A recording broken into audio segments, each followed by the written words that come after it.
naka-private, naka-private lang sa YouTube. So, kayo lang ang makakapanood ng uh, recording. So, our topic today is understanding interpersonal communication. One of the major topics in the finals part of the intro to communication subject. Then later we will be discussing intercultural communication if the time permits. Then sa mga next na topic natin, we will also cover another two topics. So baka mahabol din natin na isang araw lang din natin i-discuss para alam mo naman, pumaparada ang mga bagyo ngayon. So we have Marsa na hindi pa tapos manalasa. Then ngayon meron na naman tayong si Bagyong Nika. Bata mga cute ng pangaran ka mga bagyong ini. Then meron na naman na susunod LMNO. We have Ophel and then si Ophel parang year 2020 or 2021 parang meron ng ganyang bagyo sa Philippines. Tapos binalik yung pangalan. Hindi kasi masyado siya devastating sa pag-asa kapag very serious ang effect ng typhoon, hindi binabalik. Hindi siya ginagamit ulit. Then we have another nakapila si Pepito. Pero ano pa lang, low pressure area pa lang, hindi pa ata napapangalan ng Pipito. So baka medyo matapang ang Pipito dahil meron akong tito na Pipito, matapang siya. So expected na medyo gugulantangin rin tayo. Pero sana hindi masyado malakas yung mga bagyong ito.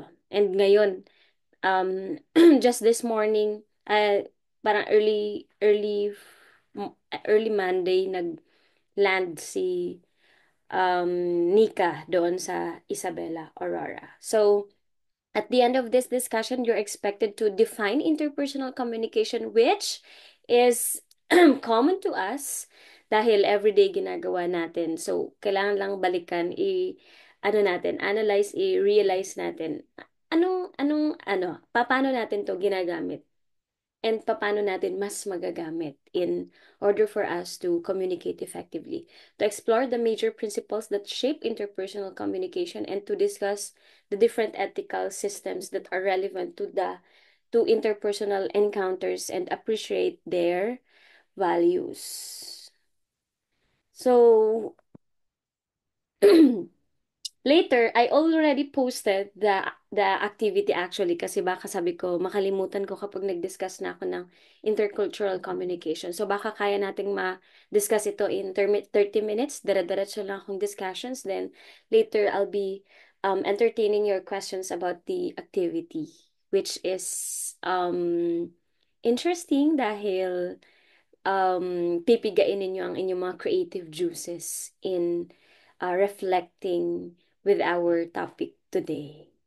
So, what do we mean by interpersonal communication? It is defined as the process of message transaction between people to create and sustain shared meaning. So, this is actually the um, counterpart of the intrapersonal communication, which is really important to us, di ba? So, very important, lalo na ngayon na um, halos lahat sa atin ay nakaka-experience ng anxiety, that sometimes may lead to depression, but of course, it has to be clinically, it has to be a clinical diagnosis kapag sinabi natin na depression. So, back in high school, alam ko, or hindi ko lang ma-define na, anxiety na pala yun. Overthinking na pala yun. Every time, meron na um, schedule for like periodical exam, di ba? During our high school, elementary years, naka-schedule lang periodical exams na sunod-sunod. Parang isang araw, kung apat ang subject nyo isang araw, apat na araw din, apat na beses din kayo mag-exam. And as a studious person, student, ako talaga, um, kinukwento ko sa mga estudyante ko, kapag nag-e-exam ako, nag-review ako ng exams talaga magdamagan. And doon ko nakuha yung eyebags ko. And then, kaya mas maagang lumabo ang mata ko kasi kapag 2 a.m., naghihilamos ako kapag naantok na ako tapos hindi nadala sa exercise, yung talon-talon sa, sa kwarto. Naghihilamos talaga ako ng tubig. Tapos after that, gigising na naman. So, pwede mag-exam. Kaya sineseryoso ko yung mga exams dati. Kasi ayoko na after exam, tapos na-fail ko yung exam, mag-iisip. So, mas malala. Anxiety na pala yon during my time. So, the day is still my time kasi parang ka-generation ko din kayo. Later, we'll be discussing about generation to generation. Interpersonal communication is a communication that occurs between two people or more. So, it means that if you are communicating with yourself, it is called intrapersonal communication. So, hindi ka baliw ha. Baka isipin mo na babaliw ka na. So, hindi ka baliw kapag kinakausap mo ang sarili mo. And sometimes, medyo nakakapagpakalma din yun, di ba? So, okay lang yun, self. Kaya mo yan, self. So, yung importante na alam mo kung paano mag-communicate sa sarili mo. So, kapag nakikipag-communicate ka na sa iba, mas maganda, 'di ba? So, although of course, ang isa sa mga nakakaapekto sa way ng communication natin sa ibang tao ay yung galit, syempre hindi natin makontrol, and yung sobrang saya.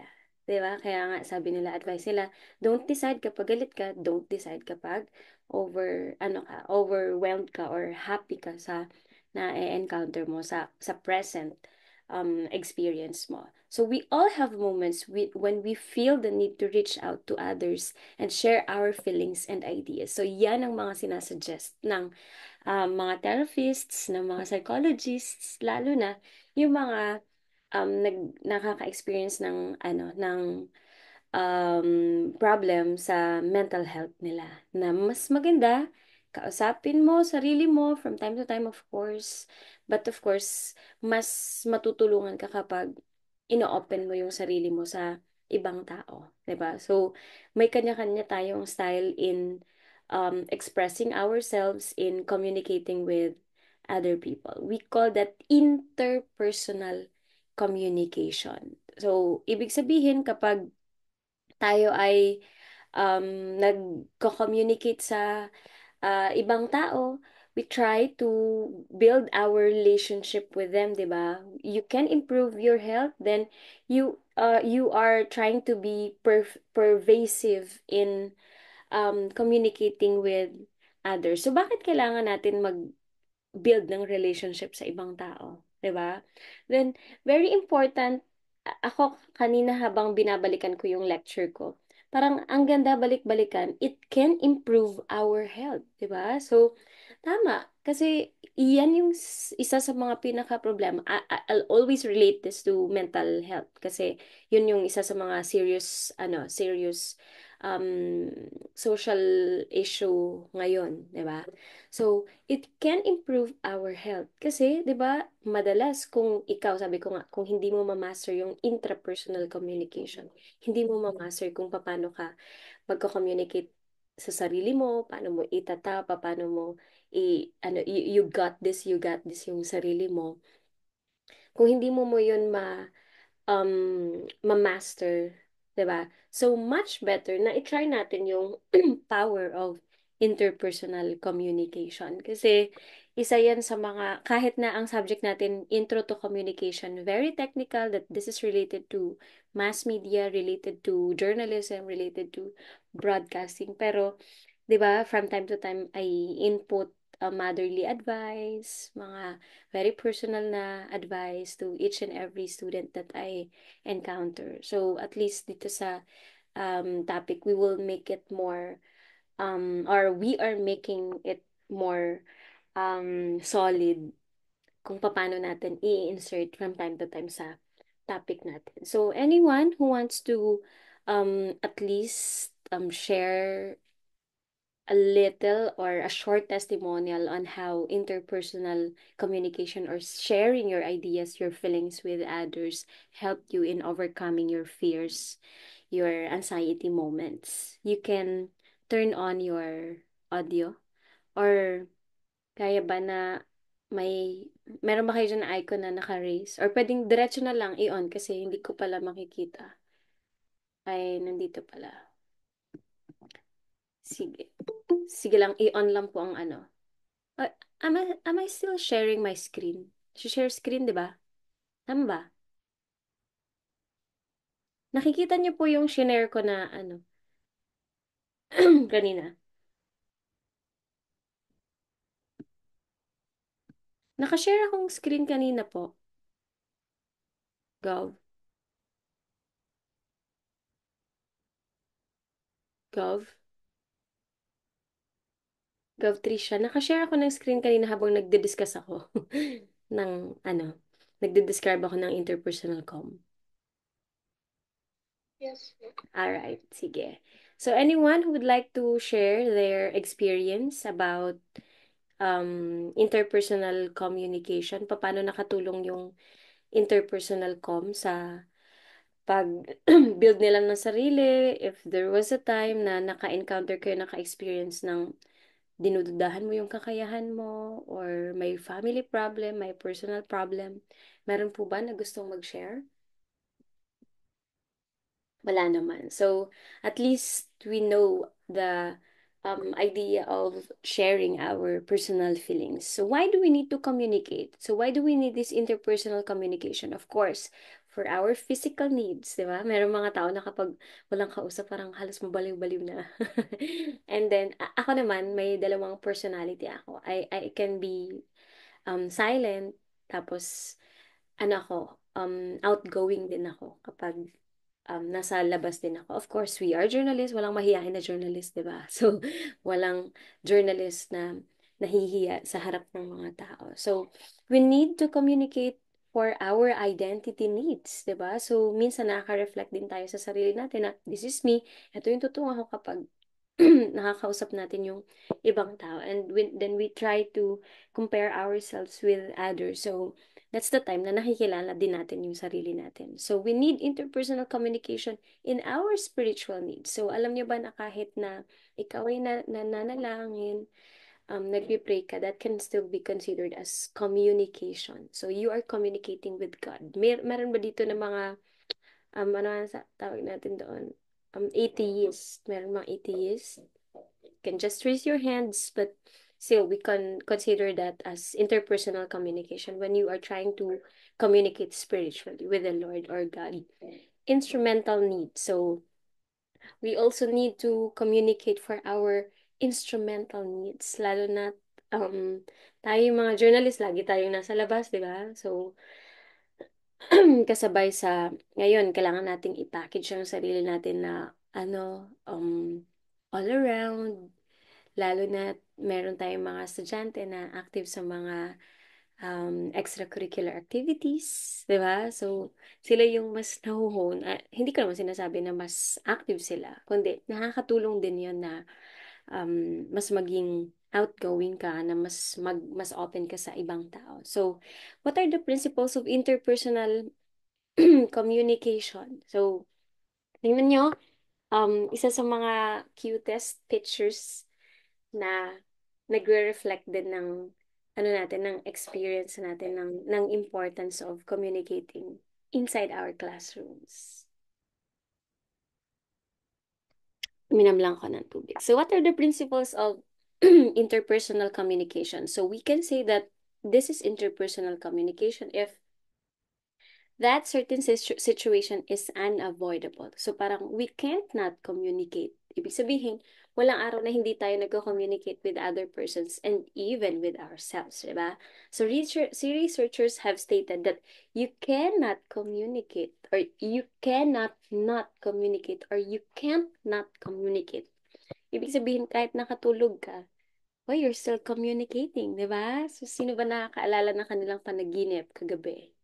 Meron bang panaginip? Parang madalas kapag nagigising tayo, limot na natin yung panaginip natin. But still, when you are trying to recover the memories, you are communicating with yourselves. So, in the interpersonal um, communication, we can consider us communicating kapag sa sarili natin, kapag sa ibang tao. So, we consider interpersonal communication even in our silence, di ba? So, even when we are using nonverbal communication. So, kahit na nagkaway ka lang, kahit na nagblink ka lang ng eyes mo sa isang naka, ano mo, na-encounter mo, nag-nod ka.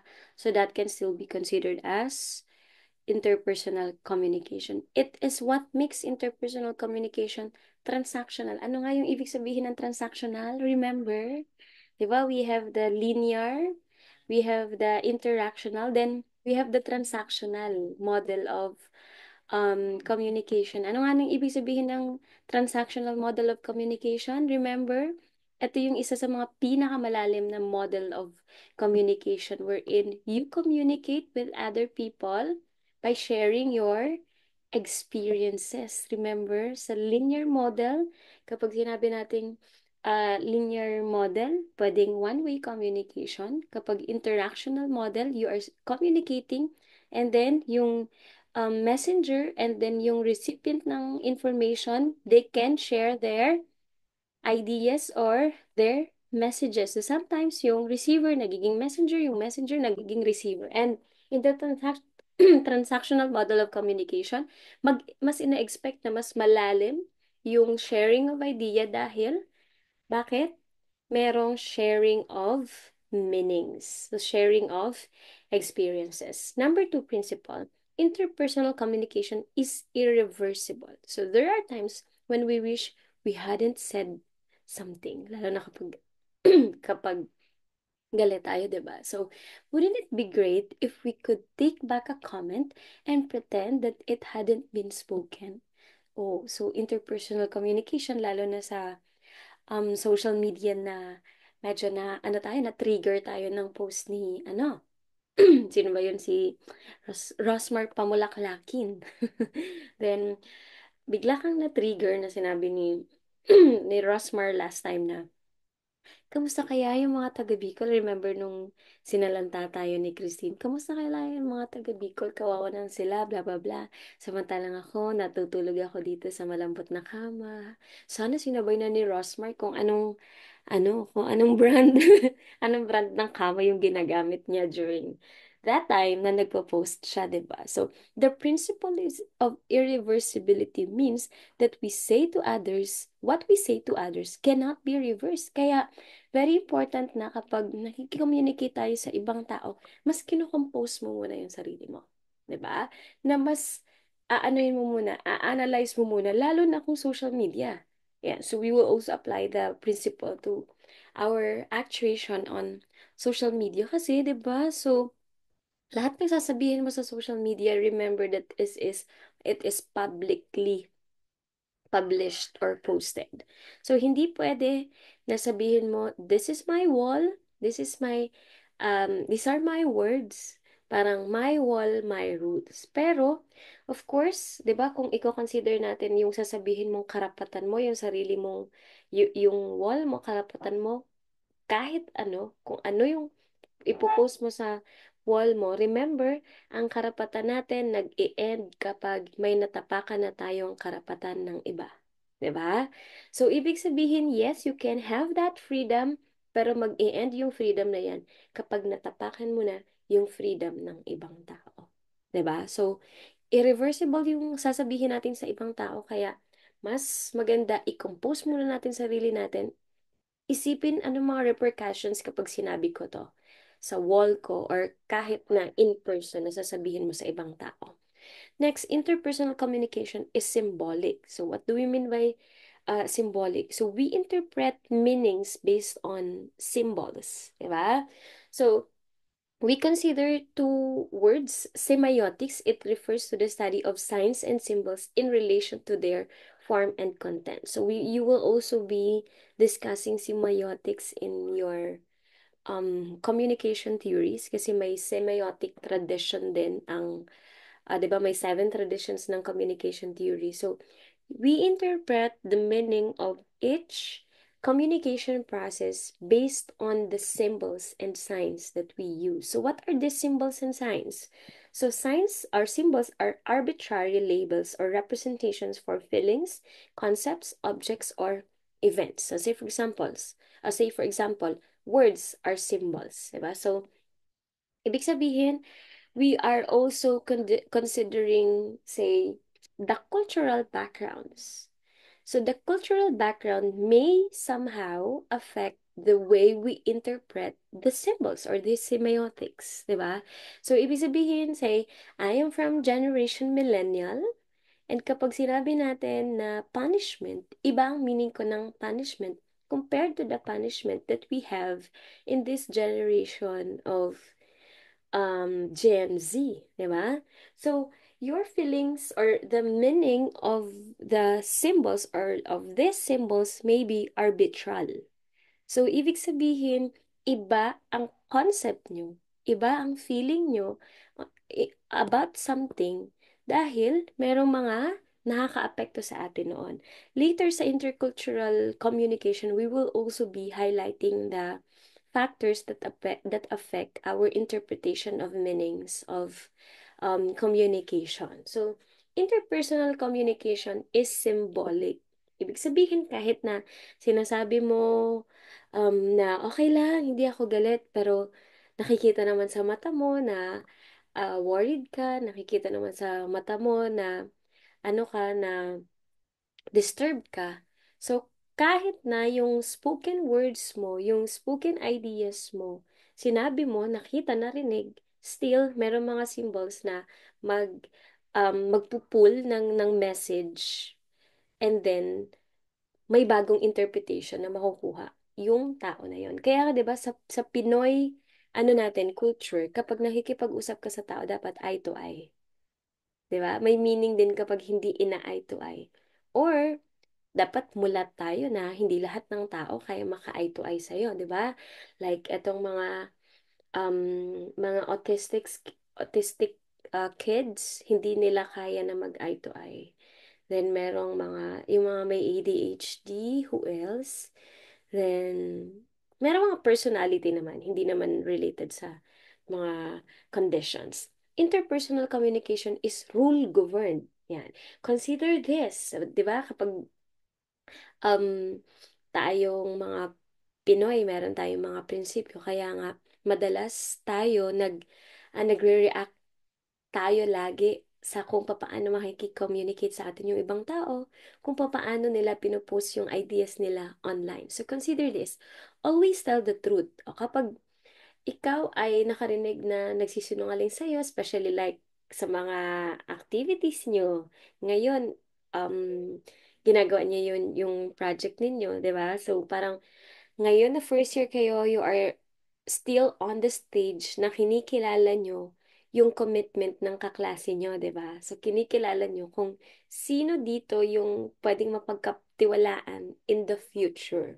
So, merong mga instances na chine-check mo yung honesty, di ba? So, we can detect that or we can check that through interpersonal communication.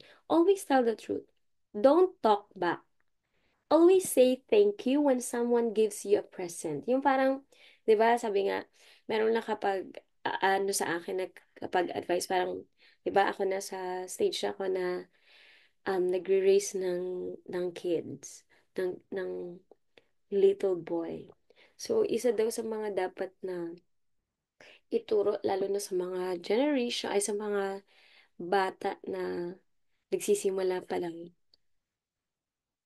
parang turuan sila kung paano mag thank you, kung paano mag sorry, 'di ba? So kapag binigyan ka, kapag pinakita sa iyo yung isang pabor or kapag tinulungan ka, always say thank you.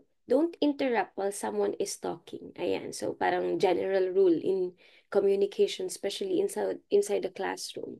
Tapos, ako pwede ko pa idagdag dito, walang maling opinion. 'Di ba? So, parang general concept in communication. Rules essentially say that individuals in a relationship agree that there are appropriate ways to interact in their relationship. So, ibig sabihin, dapat ito yung sagradong ano natin, sinusunod natin in communication. So, dapat kapag binigyan ka ng pabor, mag-thank you. Kapag meron kang ginawang kailangan ipagpasensya, humingi ka ng pasensya sa ibang tao. Rule is defined as the prescribed guide that indicates what behavior is obligated, preferred, or prohibited in certain contexts. So, kaya, Ako lagi kong dinidiscuss na tayo lumaki sa Pilipinas, if ever man, di ba? Sino na ba dito yung nakapunta sa labas ng bansa? Naka-abroad na. Kailangan mo din pag-aralan kung sino sila, di ba? Anong mga rules nila doon. Kung sa atin, okay lang, tinatawalan lang natin yung mga nag-cross sa kalsada na sobrang 1 meter lang naman yung distance from the pedestrian lane, tapos biglang nag-cross doon sa hindi pedestrian lane. Kaya tinatawanan lang natin, but if you go to other countries, agad-agad may lalapit sa'yo na enforcer, tapos titikitan ka na pala. Tapos, baka hindi ka pa makauwi dahil doon kung may kailangan pang pagbayaran, di ba? Or malay mo, diretso kulong, depende sa ini-implement nila doon ng mga batas. Interpersonal communication is learned. Ayun. So from birth, we are taught how to communicate interpersonally, most significantly by our family. So remember, during our toddler years, natutunan natin na kapag may dumarating na matanda sa bahay, nagbe-bless, di ba? During our elementary years, tinuruan tayo na kapag may pumasok na teacher sa loob ng classroom, good morning, ma'am, good morning, teacher, di ba?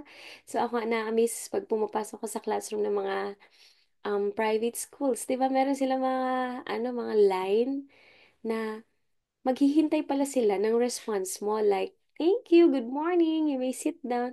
Kapag hindi mo sinabihan na you may take your seats, hindi sila uupo. Yun pala yun, yung mga ganon. So as we grow older, we refine our skills as we interact with a wider and wider group of people such as our teachers and friends, co-workers, and partners. So, 'di ba, bata tayo, tinatry natin na, or nagsimula tayo sa maliit lang na grupo, syempre within our family.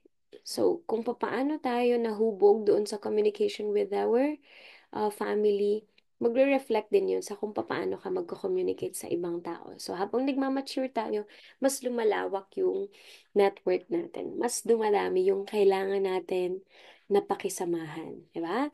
Next, interpersonal communication has both content and relationship level. So, what do we mean by content and then relationship level? So, content means it refers to the information contained in the message. The words that you speak to another person and how you say those words constitute the content of the message. So it means that in the content, we don't just focus on the message itself. So the way you interpret or deliver that message will affect the content of the information.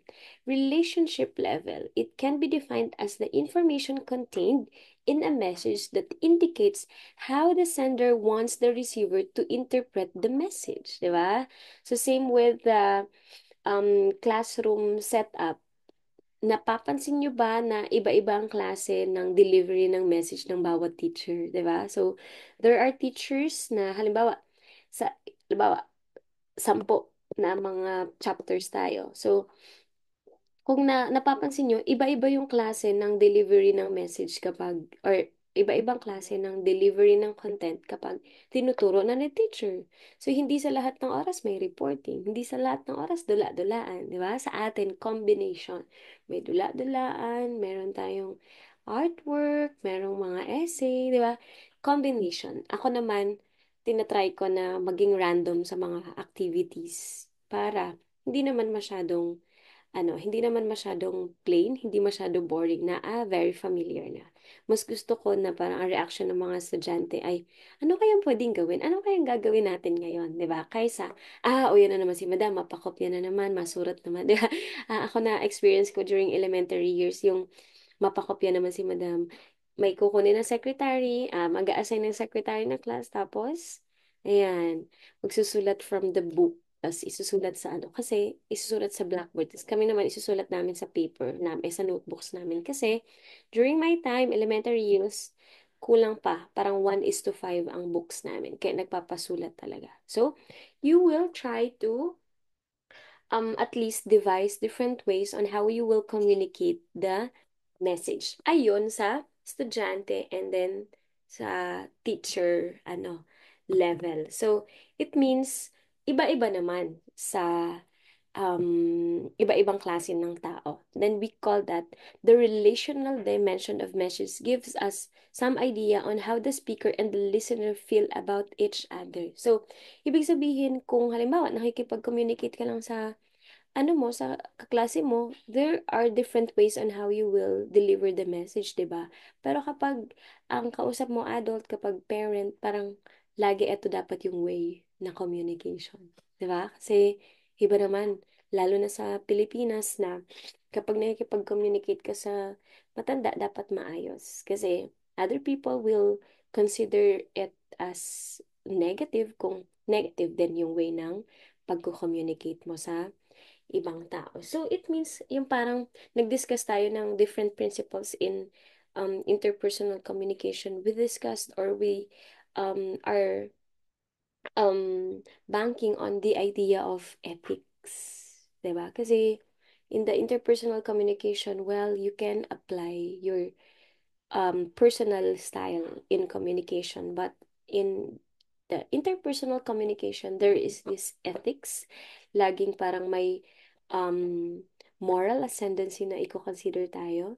Laging iisipin mo for the general public, especially if we talk about the social media, na hindi lang ikaw ang nakakabasa, hindi lang yung friends mo, nasa friends list mo yung nakakabasa, di ba? So, pwedeng i-screenshot ng iba. Or, if your post is in public, or naka-public post, di ba? Dahil meron naman na setting sa Facebook na only me, friends, tapos public. So, lalo na kapag naka-publicize yung post mo. So, we have to consider ethics.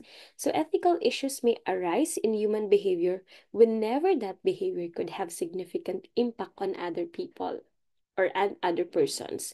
When the behavior involves conscious choice of means and ends, and when the behavior can be judged by standards of right and wrong.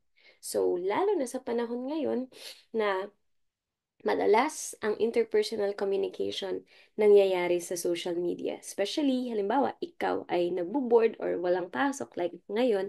So, we communicate with other people through our social media. Madalas, diba? What's on your mind? Kaya nga, that's the very purpose of the Facebook, of the social media, para may kausap ka. And sometimes, pinopost natin, na hindi mo parang unknowingly, nakikipag-usap na pala tayo sa iba. Alam na pala natin kung anong thinking ng iba, ano ang naiisip ng iba. So, in the interpersonal communication, we have to act ethically. Lalo na ngayon, 'di ba, na uso na ang cancel. Ika-cancel natin itong tao na to. 'Di ba? So, uso yung cancel lalo na sa social media kapag merong nagawa yung isang tao na para sa iba ethically wrong. So, when we say ethically wrong, sa norms, 'di ba, sa normal na pakikipag-communicate with other people, meron kang na-violate. So, in the process of interpersonal communication, we have to be reminded of the word respect, diba? So, which means we are considering dignity, individuality, unique moral value, and we treat others na parang yung magiging feeling mo, or kapag magpo-post tayo ng something on our social media, always think of the repercussions. Kung medyo negative yung ipopost mo, ano kaya magiging feeling ng ibang tao about this post, 'di ba? So, we need to act ethically kapag tayo ay nagko-communicate sa ibang tao. So, it means that even if we are communicating with our peers, with our colleagues, with our friends, our best friends, kailangan pa rin guarded tayo nung sinasabi natin na ethics. Alright? So there are different ethical systems that we need to be familiarized with. But you can just read this. I think na-discuss nyo na ito. Meron ba kayong philosophy ngayon na subject? Meron po ba? pwedeng mag-send ng message sa ano. So, i-discuss nyo rin to. But we have to discuss parang briefly lang. So, summary of the ethical systems of interpersonal communication. So, we have different ethical systems of communicating ethically. Ethical systems of interpersonal communication. So, in the categorical imperative ethical system, we have to adhere to a moral absolute. So, ibig sabihin, the moral absolute is to tell the truth. So, hindi ka pwedeng magsinungaling. Diba? So, kapag nagsinungaling ka, it means that yung way of communication, or at least the interpersonal communication, the meaning that you are trying to um, portray or convey in your message is somehow distracted. So, ang moral principle natin ay tell the truth, 'di ba? So, in journalism, that is the very principle of journalism is to tell the truth. Utilitarianism, to ensure the greatest good for the greatest number of people. So, lagi kong naiisip, social media, the greatest good for the greatest number of people. So, ibig sabihin, you produce favorable consequences. Favorable consequences. So, it means that not all consequences are negative. You produce favorable consequences. Ethical system, golden mean, to achieve rationality and balance. So, ibig sabihin, you create harmony and balance for the community and the individual. So, golden mean is mostly applicable in politics, in the government, di ba? So, laging kailangan pag-isahin mo, isa lang dapat yung paniniwala ng community para sa kapakanan nila, di ba? So, yan yung laging ginagamit ng mga politicians in handling the government. Ethic of care, to establish connection. So, we also have to consider the caring connections. Establishing caring connections. That's why nakakagain tayo ng best friends. So, para sa akin, ang best friend ay isa lang. Pero ngayon, di ba, uso na maraming best friends. Pero it means na maraming nagtitiwala sa'yo, di ba? Next, significant choice. To enable free choice. Ito naman, yung mga individual choices natin. Then, we can also embed here the freedom of speech, diba? So, this is my choice, this is my idea, this is my own truth, diba? So, pwede din. As long as you can claim that own truth, as long as, yung sabi ko nga kanina, hindi ka nakakaapak ng truth ng ibang tao, karapatan ng ibang tao. Diba? So, don't stop believing in yourself. So, when you try to believe in yourself, ibig sabihin, mas makaka-communicate tayo ng maayos sa ibang tao. And remember the ethics, diba? Remember the ethical system that you need to take note, especially when you communicate in social media. Kaya nga, very um, big ang kino-consider na responsibility ng mga gaya sa atin ng mga communication majors. Still, journalism is under mass communication, and importante na alam din natin kung paano natin isa sa buhay yung field na meron tayo ngayon. 'Di ba? So, kapag um, kinumpare ka sa ibang tao or sa ibang field of work or field of expertise, tayo mga journalist yung kino-consider na, magaling to makipag-communicate sa ibang tao. Magaling to mag-handle ng situation. Magaling to makipag-usap. 'Di ba? Kaya, isa sa mga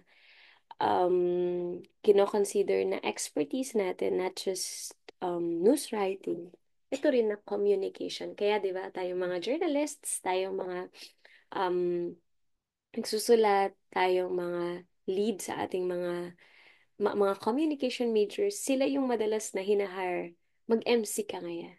Mga ganyan.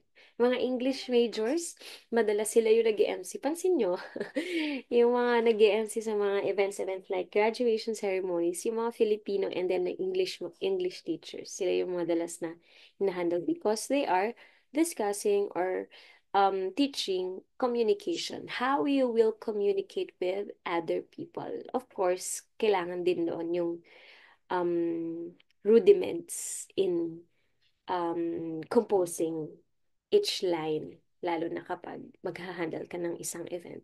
Do you have questions?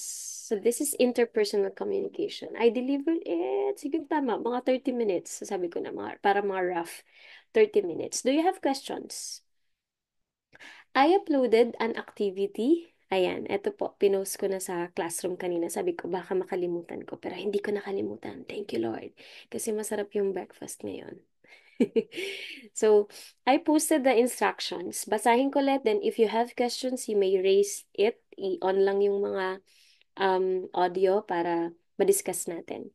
So after our discussions, I want you to explore the studies conducted on the different generations related to interpersonal communication.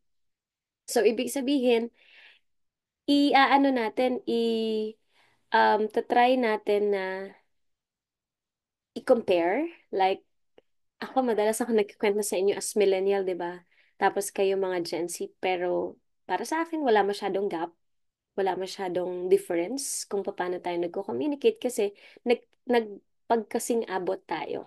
Like yung mga traditional na na-experience ng mga millennials ay na-experience din ng mga Gen Zs nung mga bata pa sila. So, somehow yung gap natin ay hindi masyadong malawak, no? Yung difference ng communication ng mga millennials at Gen Zs ay hindi masyado. So maganda tingnan din natin, i-compare natin like the different generations. We have the baby boomers, di ba? And then may mga mas matanda pa. And eto, may papasok na Generation Alpha. So after reading or after our discussions, I also posted reading materials. Eto mga research, pakibasa. Eto mga research um, results related to Gen Z, study of its workplace, communication behaviors, and future preferences. Then merong study akong pinost, generational social media, how social media influences the online and in-person relationships of Gen X, Gen Y, and the Gen Z. Then I also included a conceptual study of interpersonal communication among colleagues, needs, importance, and challenges. So please read the results of the study. Then, dito sa activity, sabi ko dito, kindly reflect on your experiences in communicating with other generations and you will add the ideas that you got from the readings that I posted and identify the gaps or difference of your way of communicating as Gen Z towards them. Ito na yung exciting part. Write your simple analysis through creative outputs like poem or tigsik. So you can use your own language, English, Filipino, or your local language. So after writing that, so of any length, ibig sabihin, bahala kayo kung gaano kahaba, kung gaano kaikli, pero dapat complete thought pa rin. Wag naman masyadong maikli. Dapat complete thought pa rin siya. Post your pieces below by posting your output first on your Facebook account. Gusto ko maraming makabasa, kaya ipapublicize po ninyo. Make it a public post so everyone can read it. Kasi hindi naman lahat friend ko sa social media. So you have to upload it or post it on your social media na nakapublic. 'Di ba? Alam naman natin kung paano mag-set ng public ng post natin. Then copy the link of the comment below or then copy the link and comment it below.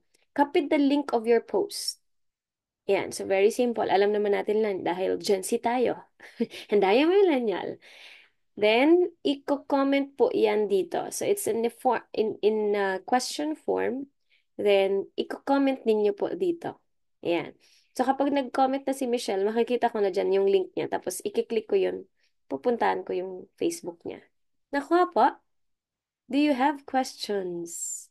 So, that is our activity related to the interpersonal communication topic. Yan, may tanong. Wala pa po. Wala ka pang na-order, Josh? Reminds me of my cart. 11, it's 11:11. Uy, thank you sa mga pupuso-puso. Ito yung pinakagusto ko sa ano. Ayan, i-screenshot ko yung mga puso-puso. Ayan, ito yung pinakagusto ko sa Google and Zoom. Yung mga makikita mo pa rin ang reaction kahit na 1 mile away. 1 mile. Parang one social media away. Do you have questions? May tanong? May tanong po ba? Ayan. So, don't worry. Ang deadline nito ay next meeting pa naman. So, I have to set the deadline. I-move ko ang deadline nito ng Block B na ano. Ang Block B ang pasok natin Thursday. Tama po ba? Ayan. Thursday. 12 noon. Monday. Pwede ko nga is-schedule pala dito na Block B na Wednesday pala. Wednesday. Kailang yun. Wednesday. November 13 next meeting. Alright? So, para may time pa and alam ko, hindi pa tapos ng midterm project. So, by next meeting na lang ito. Kuha po? Do you have questions? Wala. O, puso-puso naman dyan. Sige. Pasend ng puso. Pinilit. Ayan.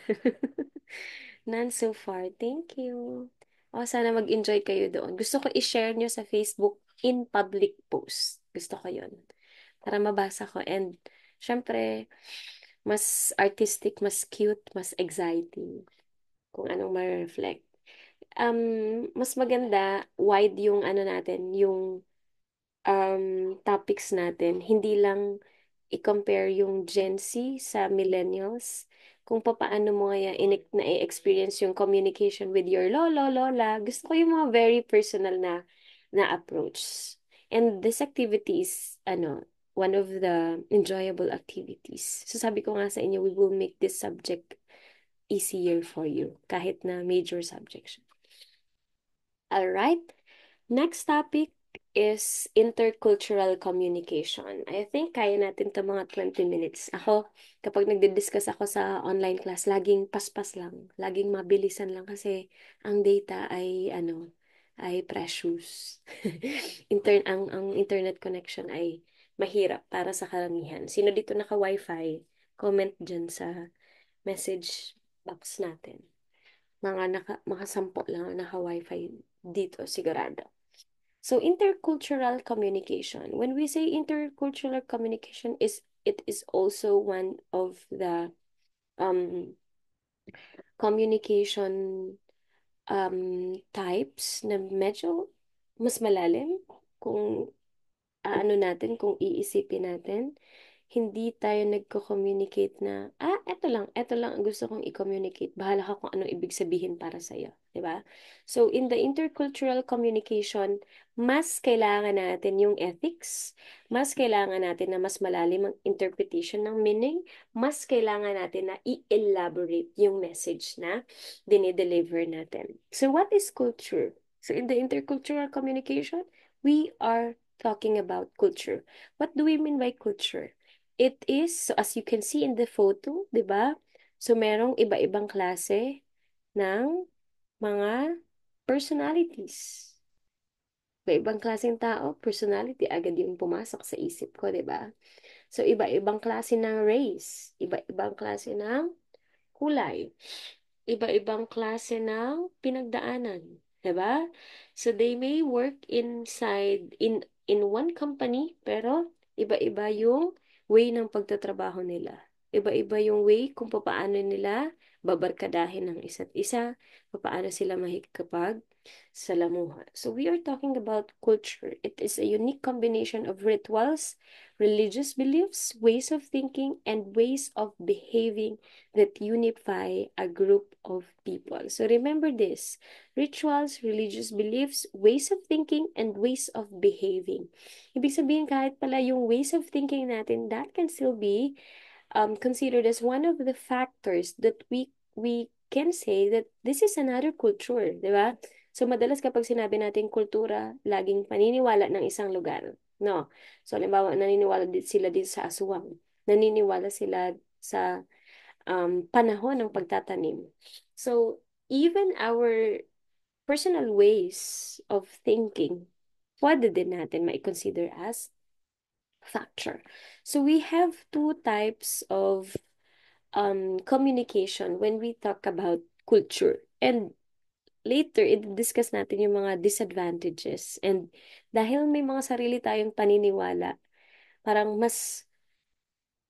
minsan mas naniniwala tayo, hindi, etong paniniwala ko, dapat, eto dapat ang masunod. Hindi, dapat i-consider mo din yung paniniwala ng iba. So we have cross-cultural communication and we have intercultural communication. So cross-cultural means a comparison and contrast between two cultural groups. Kuha po, a comparison and contrast between two cultural groups. When we say intercultural, it is what happens when the two or more culturally different groups come together, interact, and communicate. So, in the cross-cultural communication, we try to compare and contrast kung ano yung meron tayo. And later, meron nga ako ditong i-discuss mamaya na may mga pag-overlap sa mga paniniwala natin. And anong disadvantages ng pag-overlap na yon? So, in the intercultural communication, lalo na sa classroom, di ba? So, kahit sabihin natin na para-paras tayo Pinoy, para-paras naman tayo taga Bicol, still, there are different culture. Di ba? Like, if you try to communicate with Masbateñas, mas mga matatag sila, mas mga matatapang sila, matatas sila magsalita. Hindi naman lahat, pero meron ako mga kakilala na taga Masbate. In fact, parang napanaginip ko siya kagabi. Yung classmate ko sa Masbate kasi taga Borias siya. Nag-birthday siya. Tapos, parang na-encounter ko sa Facebook bago ako matulog. Tapos, pumasok siya sa panaginip ko. So, in the intercultural communication, different groups that come together, they interact and then they communicate. So, what are the barriers of communication inside the workplace? And when we say workplace, hindi lang yun yung, yung trabaho na as in nagsusweldo. Pwede din natin na ma-consider yung lugar, general na lugar, classroom, diba? Sa trabaho, sa bahay, pwede din i-consider yung ganun. So, una, number one, language barrier. And we already discussed the barriers in communication sa first half ng semester natin. Kinonsider na din natin na barrier in communication yung language. So, especially when you talk about cultural barrier in or intercultural communication, number one, yung language barrier. Bakit? Bakit number one yung language barrier? Kasi, di ba, mas maiintindihan natin yung kino-communicate ng ibang tao sa atin kung parehas yung language na ginagamit natin. So, the universal language is English. So, if I discuss or if somebody discusses the topic or his or her idea using English language, tayo as Filipinos, mas madali natin makuha, 'di ba? But, kung halimbawa, gagamit kayo ng sariling language, pero doon para sa activity natin, mas maganda sa tingin ko gamitin yung own language. Pero option lang naman yon. Kung sa tingin mo, mas ma-express mo in Filipino, in English, okay din. Pero parang ako mas interested ako na basahin in your own language kasi tinatry ko rin yung sarili ko kung naiintindihan ko ba. Kasi with the campus journalism contest, di ba na kwento ko sa inyo na madalas ako mag-judge sa sa schools division press conferences. Just last weekend, I was in Masbate. So, naririnig ko kasi sila nagko-communicate, nag-uusap-usap. Alam niyo ba, naiintindihan ko na. Kahit hindi ako nakaka-speak ng Masbate language, naiintindihan ko yung meaning at least, yung context. Yeah, yung context ng pinag-uusapan. Not the word by word, pero alam ko yung topic nila. na dinidiscuss. So, we consider language as number one barrier in intercultural communication. Kasi nga, when we say intercultural communication, di ba, iba-ibang tao from different areas. So, nagkakaroon ng understanding or misunderstanding kapag iba yung language na ginamit. Next, hostile stereotype. So, inaccurate and hostile stereotypes of people from other places can be a barrier to communication. Yan ang mga taga-America, mga ano yan, ha?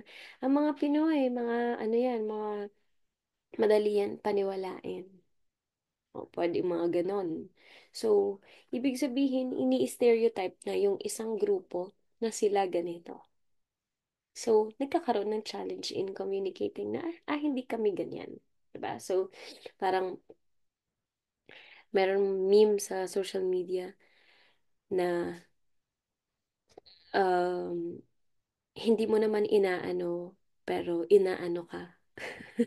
Ibig sabihin, parang hindi mo naman siya kilala, wala ka naman na ginawang makaka-trigger sa kanya na magalit siya sa'yo, pero galit siya sa'yo. Parang ganon. So, dahil pwede na galing ka sa isang grupo or halimbawa, online content creator ka and then ang pagtingin sa'yo ng mga tao ay mayabang ka. So, ini-stereotype na yung mga online content creator na sila ang habol lang naman nila ay views. Ang habol lang naman nila ay simpatya ng mga tao. So, isa yon sa mga barriers in communication. So, ang stereotyping hindi lang po siya about the culture, about sa kung ikaw ay white, kung ikaw ay black.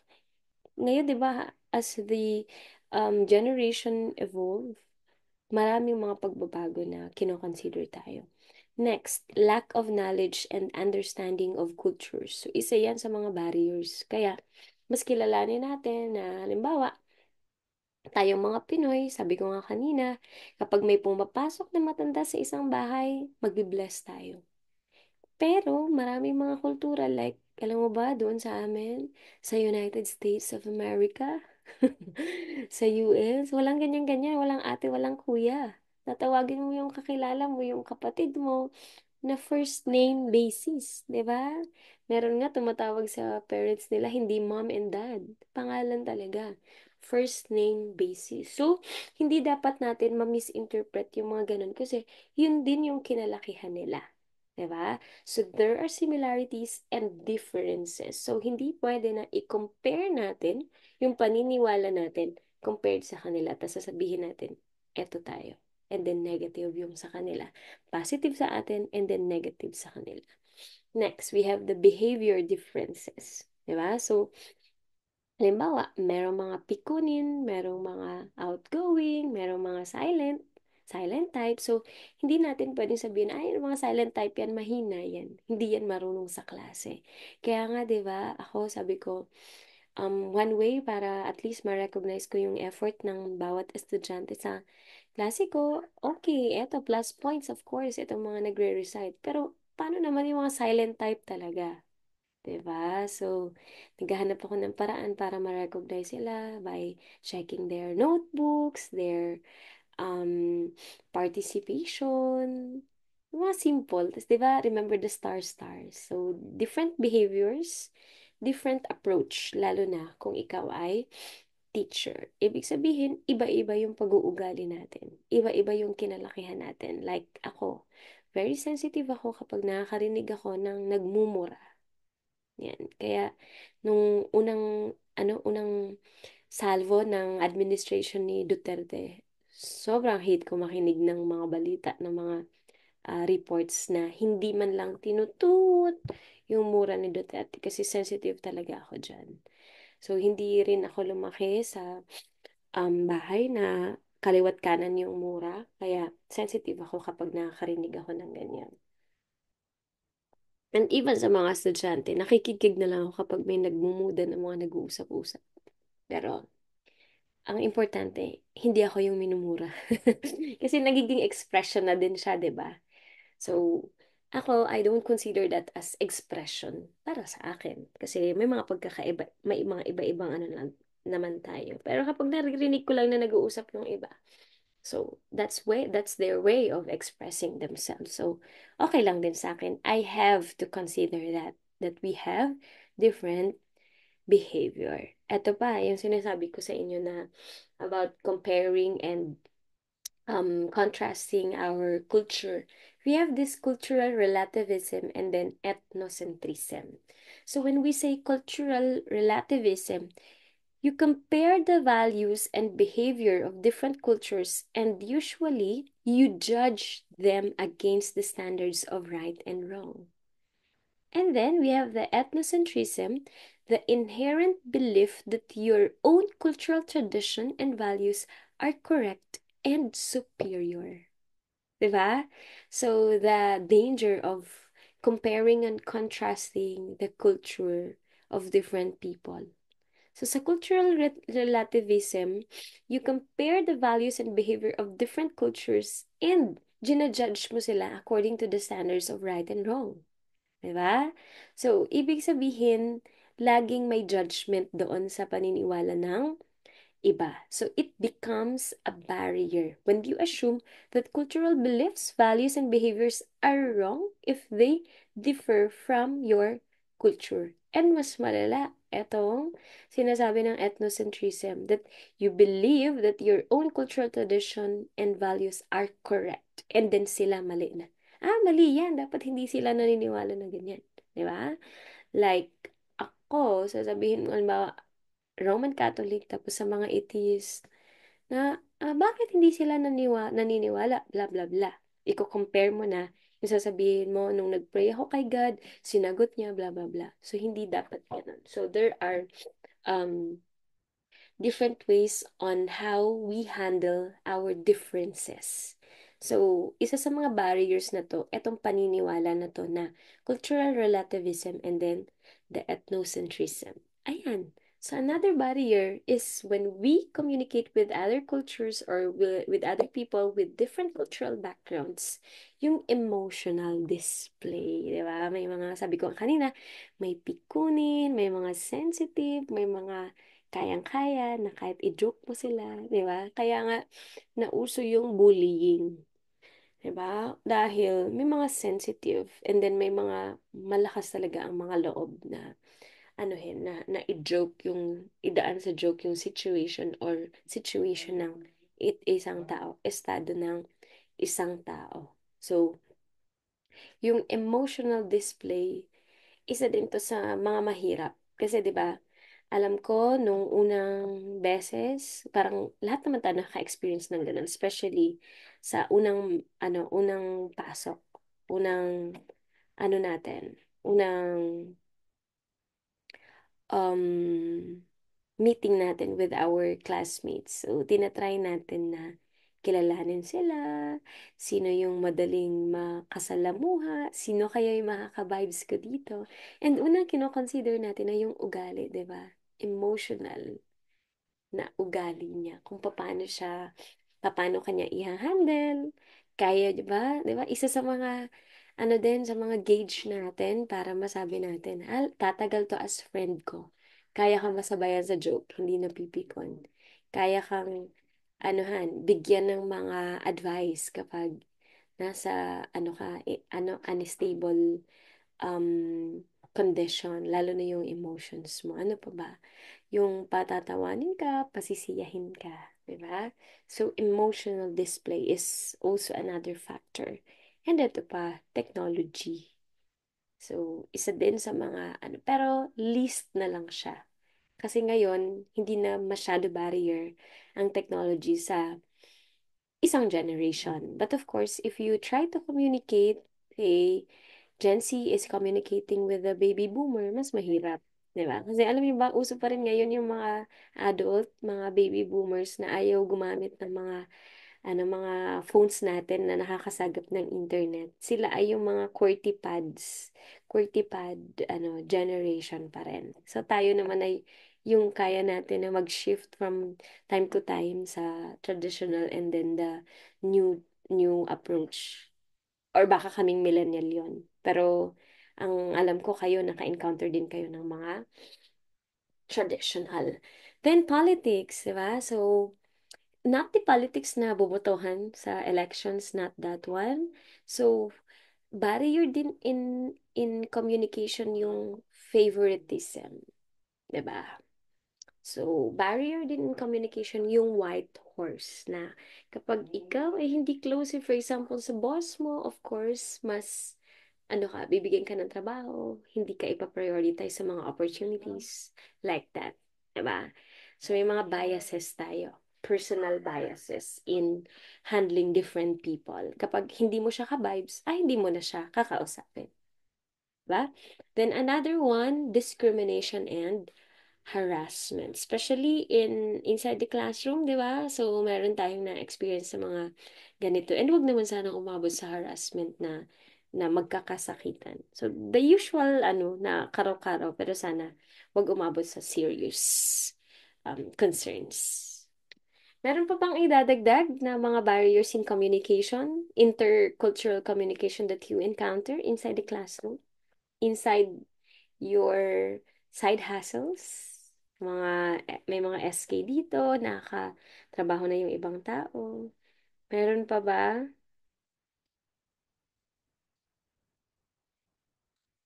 Meron ba? Merong tanong?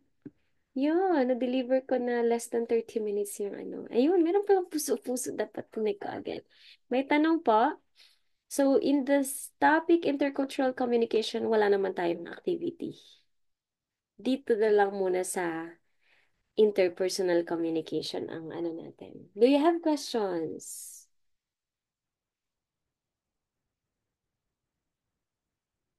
Pwedeng isulat sa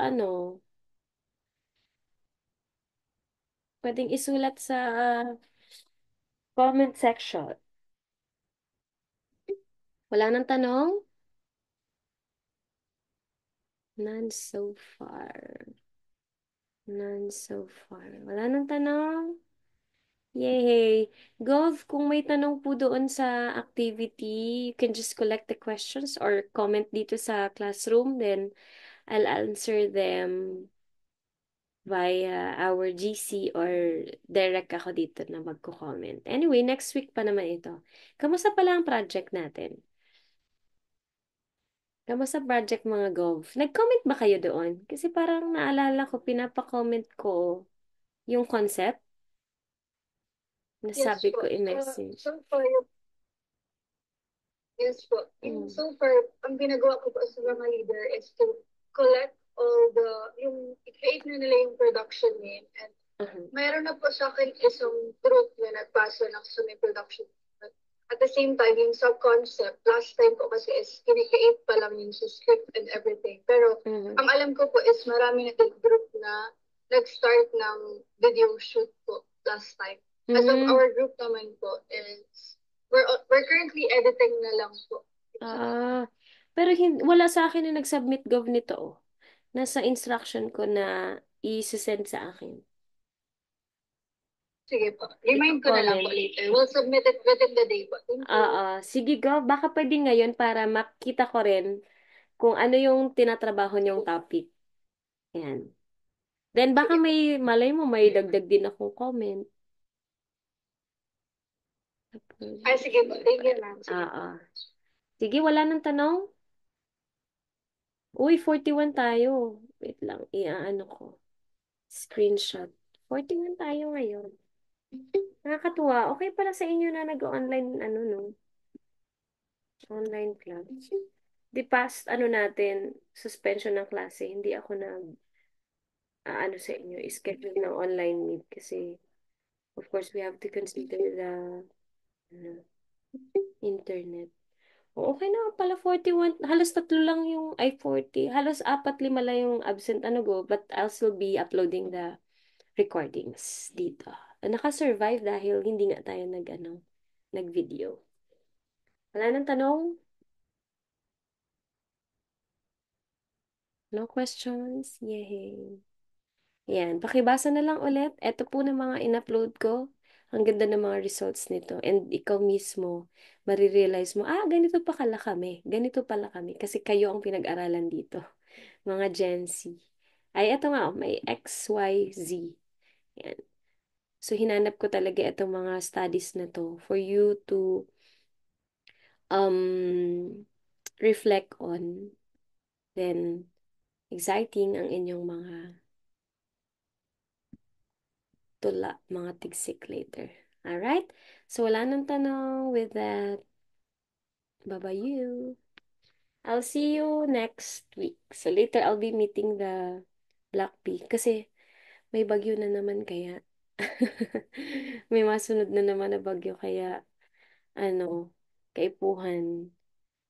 Yung mga online class, ano ta na. Kasi baka hindi na tayo mag-meet. So, take advantage na natin itong mga nasa bahay lang tayo. Safe and sound. Bye, everyone. Bye-bye.